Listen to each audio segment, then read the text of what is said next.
Injury হানাদানো Real মাদ্রিদে কাটছেই না, একের পর এক ইনজুরি চলে যাচ্ছে। এমবাপে, বেলিংহাম, এটা মিলিটাও, লাস্টলি এসেন্সিও, ইডিন হোসেন আর বর্তমানে কামাভিঙ্গা সবাই ইনজার্ড। আজকে রদ্রিগো ব্যাক করছে যদিও, কিন্তু অবশ্যই স্টার্টিং লাইন আপে নাই। আজকে আমাদের ম্যাচ গেতাফের বিপক্ষে, আর আমাদের লাইন আপটা মাত্র অ্যানাউন্স করা হইলো। তো আজকে আবার আমরা খেলবো 4-4-2 ফরমেশনে। এটা হয়তো আরবেলার বর্তমানে ফেভারিট ফরমেশন হয়ে গেছে, কারণ যখনই আমরা এই ম্যাচ দেখি তখন আরবেলা এই ফরমেশনটাই খেলে, আর এই ফরমেশনের রেজাল্টও দিচ্ছে। তো এটা নিয়ে আমরা কমপ্লেন করতে পারি না, কারণ যেহেতু রেজাল্ট দিচ্ছে সেহেতু সেখানে কোনো অভিযোগের জায়গা থাকে না। তো আজকে আমাদের লাইন আপটা হলো অবভিয়াসলি গোলকিপিং এ থিবো কোর্তোয়া, লেফট ব্যাকে ক্যারেরাস, রাইট ব্যাকে ট্রেন্ট এবং ডিফেন্স প্লেয়ারে থাকবে ডিনুজেন এবং রুডিগার, এবং পিভটে থাকবে শুয়ামেনি।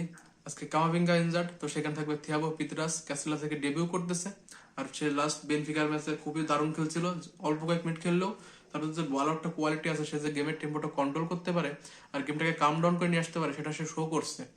অন্যদিকে আছে ভালভার্দে, ট্রেন্ডকে খুব ভালোভাবে ভালভার্দে কমপ্লিমেন্ট করে, আর সেটা খুবই ভালো দেখা যায়। কারণ ট্রেন্ড যদি একা একা ডিফেন্সিভ সামলাইতে যায় তাহলে আমরা ধরা খেয়ে যাবো। সেখানে ভালভার্দে থাকাটা খুবই জরুরি। অবশ্যই নাম্বার 10 পজিশনে থাকবে আর্দা গুলার, আর অন্যদিকে ফ্রন্টে থাকবে গঞ্জালো গার্সিয়া এবং ভিনিসিয়াস জুনিয়র।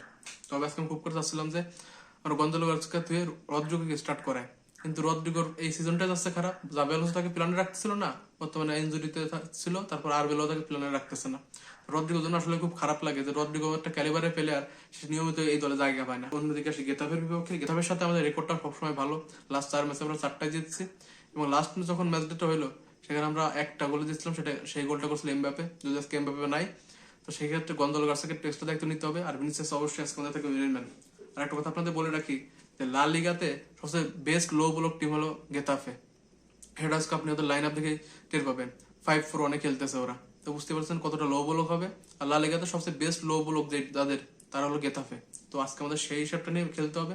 যদি আমরা বক্স পর্যন্ত না রাখতে পারি, কিংবা আমরা যদি লো ব্লকটা খুব ভালো তো ভাঙতে না পারি, তাহলে একটা ড্রো আর বান্নাবুতে কিন্তু হার হয়ে যাইতে পারে, এটা বলার অপেক্ষা রাখে না। তো আজকে যদি আমাদের এই লো ব্লকটা ভাঙতে অবশ্যই কম্প্যাক্টলি আজকে খেলতে হবে, ডিফেন্সের সামঞ্জস্য রাখতে হবে, আর ওদের কাউন্টারগুলো আটকাইতে হবে। সবচেয়ে বড় কথা আজকে বক্স পর্যন্ত রাখতে হবে, বক্সের জন্য অনেক বেশি ক্রস যায়, যেখানে গঞ্জাল গার্সে অ্যাটলিস্ট একটা হেডারের চান্স পায়। অন্তত ভিনিসিয়াস কাছে নিজের কারিশমাটা দেখাইতে হবে, কারণ আমরা জানি ভিনিসিয়াস যে কোনো মুহূর্তে ম্যাচটা ঘুরাই দিতে পারে। আর যেহেতু লো বল খেলা, আমাদের প্লেয়াররা যদি ডি বক্সের ভিতরে ঢোকার চেষ্টা করে, তাহলে আমরা পেনাল্টি পেয়ে যেতে পারি।